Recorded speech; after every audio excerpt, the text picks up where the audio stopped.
నమస్తే PTV news కి స్వాగతం. డీటెయిల్ చూస్తే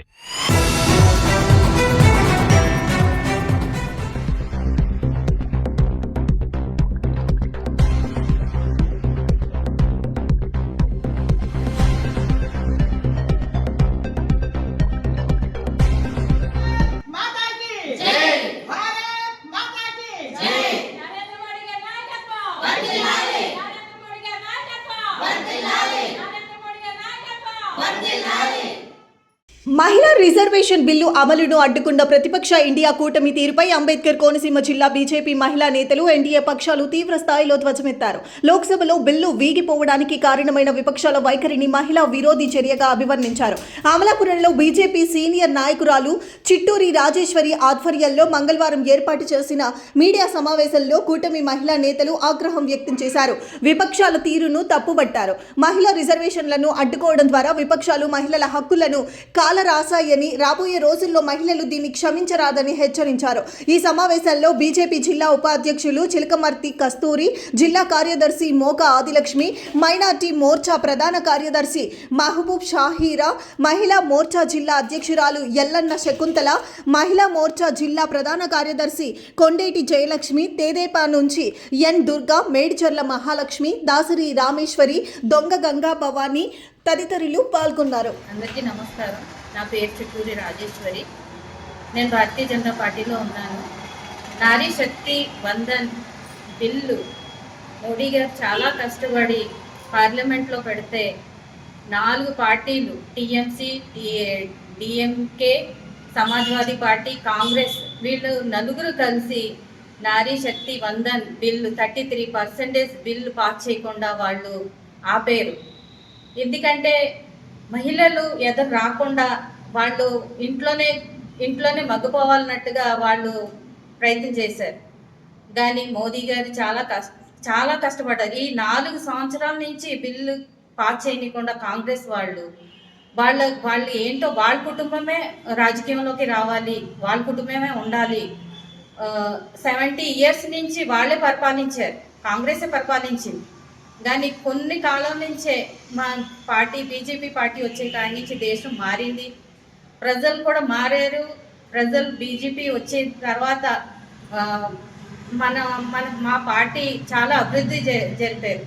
అన్ని దేశాలు చాలా అభివృద్ధిగా జరిగింది. కానీ మన ఇండియాయే వెనకబడిపోయి ఉంది. ఎందుకు? కాంగ్రెస్ వల్ల.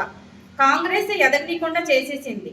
ఇప్పుడు కూడా మహిళలు ఎదగాలని అన్ని రంగాల్లో ఉన్నారు మహిళలు, ఇంకా ఎదగాలని మా మోదీ గారు చాలా కష్టపడితే వీళ్ళు బిల్లు పాస్ చేయకుండా ఆఫీసర్.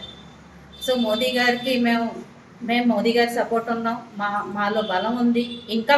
ఇంకా శక్తిగా తయారయ్యి మేము ఆ బిల్లు పాస్ చేసే వరకు మా హక్కు అది. ఆ బిల్లు మా హక్కు. మేము హక్కుకి ఎలాగైనా చేసుకుంటాం. కానీ ఈ కాంగ్రెస్కి మాత్రం 3 చోట్ల ఎలక్షన్స్ అవుతున్నాయి. ఆ 3 చోట్ల కూడా బంగ్లాదేశ్, తమిళనాడు, కేరళ, ఈ 3 చోట్ల కూడా వాళ్ళకి ఓడిస్తారు. మా పార్టీ అక్కడ కూడా వస్తుంది. కానీ ఒకవేళ ఈ బిల్లు పాస్ అయ్యి ఉంటే ఆంధ్రప్రదేశ్, తెలంగాణ, సౌత్ ఇండియా, సౌత్లో మొత్తం అందరూ లేడీస్ ఎక్కువ సీట్లు వచ్చిన ఈ పార్టీలోని రాజకీయంలోని ఇంకా చాలామంది పార్లమెంట్కి వెళ్ళను. కానీ వీళ్ళు రాకుండా చేయాలని, వాళ్ళే ఉండాలని చాలా ప్రయత్నం చేసి మమ్మల్ని వెనక్కి తొక్కారు. 3వ సంవత్సరం నుంచి ఇది బిల్లుని పెడుతూనే ఉన్నారు. కానీ ప్రతిదానికి ఏదో ఒకటి చెప్పి వాళ్ళు వ్యతిరేకిస్తూనే ఉన్నారు. మేము ఏ బిల్లు పెట్టినా జన్ధన్, ఆధార్, సిఏ, ఆ బిల్లు కూడా పెట్టిన ప్రతిదానికి విరోధం చేస్తూనే ఉన్నారు వాళ్ళు. కాబట్టి ప్రతిదానికి పోరాడే మేము బిల్లు పాస్ చేసుకున్నాం. ఈ బిల్లు కూడా పాస్ చేస్తాం. మోడీ గారు మాకు హామీ ఇచ్చారు. సో దానికైతే మేము వెనక తగ్గాం, ఇంకా బలపడి ఎదురుకొస్తాం. అందరికీ నమస్కారం అండి. నా పేరు చిలకమర్తి కస్తూరి. నేను డాక్టర్ బిఆర్ అంబేద్కర్ కోనసీమ జిల్లా ఉపాధ్యక్షురాలుగా పనిచేస్తున్నాను. ఈ 131వ లోక్సభలో మన నరేంద్ర మోడీ గారు ప్రవేశపెట్టిన 33% రిజర్వేషన్ బిల్లు మనకు పాస్ అవ్వకపోవడం చాలా బాధాకరమే. దీని మూలన కాంగ్రెస్ ప్రభుత్వం చాలా రాజకీయంగా కూడా మహిళలు ఎదుగుతారనే ఉద్దేశంతో ఈ విపక్షాలన్నీ కూడా మహిళా బిల్లును పాస్ అవ్వకుండా రాజకీయ కుట్ర చేసి దీన్ని ఆమోదించకపోవడానికి చాలా ప్రయత్నం చేశారు. బట్ వాళ్ళ ప్రయత్నం సాగినా కూడా మా నరేంద్ర మోడీ గారు మహిళా తెలివితేటల్ని బాగా వాళ్ళ తెలివితేటలు బాగా ఉంటాయని వాళ్ళకి రాజ్యాంగంలో అవకాశం కల్పిస్తే ఈ దేశం పురోగతి చెందుతుందని ఆయన ఆశించి 33% ఇవ్వడం జరిగింది.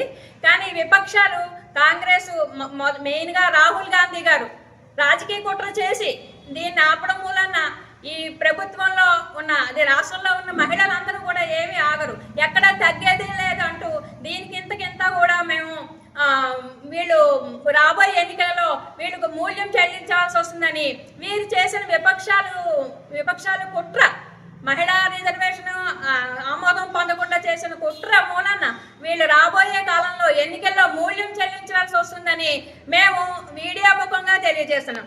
మహిళలు మహారాణులు అనే ఉద్దేశంతో ప్రవేశపెట్టిన మహిళా లోకంలో మేము ఎప్పటికైనా సరే దీన్ని సాధించుకుని తీరి మేము దేశాన్ని అభివృద్ధి చేస్తామని ఈ మీడియా ముఖంగా తెలియజేస్తున్నాం.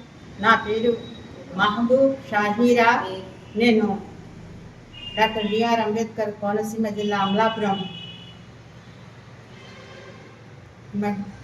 Minority Morcha general secretary. అయితే ఈరోజు మన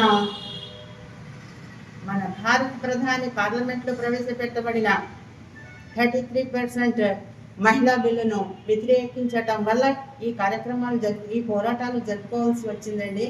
ఎన్నో మంచి కార్యక్రమాలు చేపట్టి అభివృద్ధి పథంలో నడిపిస్తున్న మన ప్రధానమంత్రి శ్రీ నరేంద్ర మోడీ గారికి వ్యతిరేకించిన కాంగ్రెస్ పార్టీ ఎల్లరకు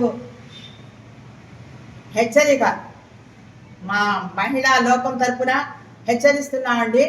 మరి మన భారత ప్రధాని వారు మన మహిళల కోసం, ఎస్పెషల్లీ మైనారిటీల కోసం త్రిపుల్ తలాక్ కూడా ప్రవేశపెట్టి ఎంతో అభివృద్ధి పథంలో నడిపిస్తున్న ఈ సమయంలో మీరు మన 33% రిజర్వేషన్ వ్యతిరేకించడం చాలా బాధాకరం అని మీడియా వారితో తెలియజేస్తున్న మీడియా మిత్రులకు నమస్కారం అండి.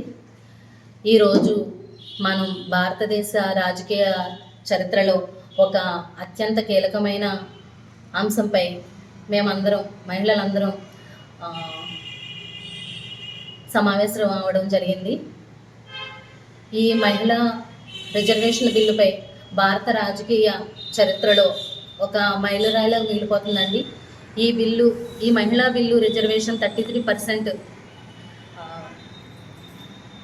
రిజర్వేషన్ హక్కు ద్వారా మహిళలకు అత్యంత న్యాయం జరుగుతుందని అప్పట్లో డాక్టర్ బాబాసాహెబ్ అంబేద్కర్ ముఖ్య ఉద్దేశం అండి. ఆ బిల్లుని ఇప్పటి వరకు కూడా పార్లమెంట్లో ప్రవేశపెట్టినప్పుడల్లా వ్యతిరేకత ఏర్పడుతుంది. ఆ వ్యతిరేకత కాంగ్రెస్ పార్టీ నుంచే వస్తుందని దేశ ప్రజలందరికీ తెలుసు. మహిళల సాధికారత కోసం ఈ బిల్లును ప్రవేశపెట్టిన నరేంద్ర మోదీ గారికి మేము కృతజ్ఞతలు తెలియజేసుకుంటున్నాము. అదే ప్రతిపక్షాలు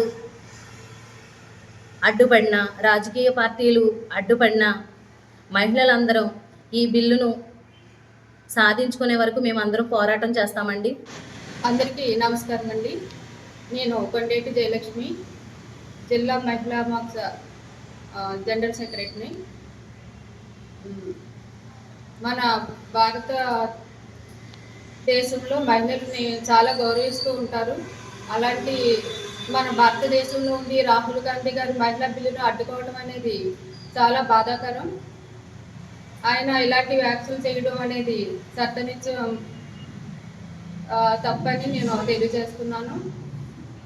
మహిళల్ని ప్రోత్సహించేది పోయింది, ఆయన అడ్డుకోవడం అనేది చాలా విచారకరమైన విషయం అని తెలియజేస్తున్నాను. మహిళలందరూ దీన్ని ఖండిస్తామని, ఈ బిల్లు పాస్ అయ్యే వరకు మేము పోరాడతామని మహిళా అందరి తరపున నేను కోరుకుంటున్నాను.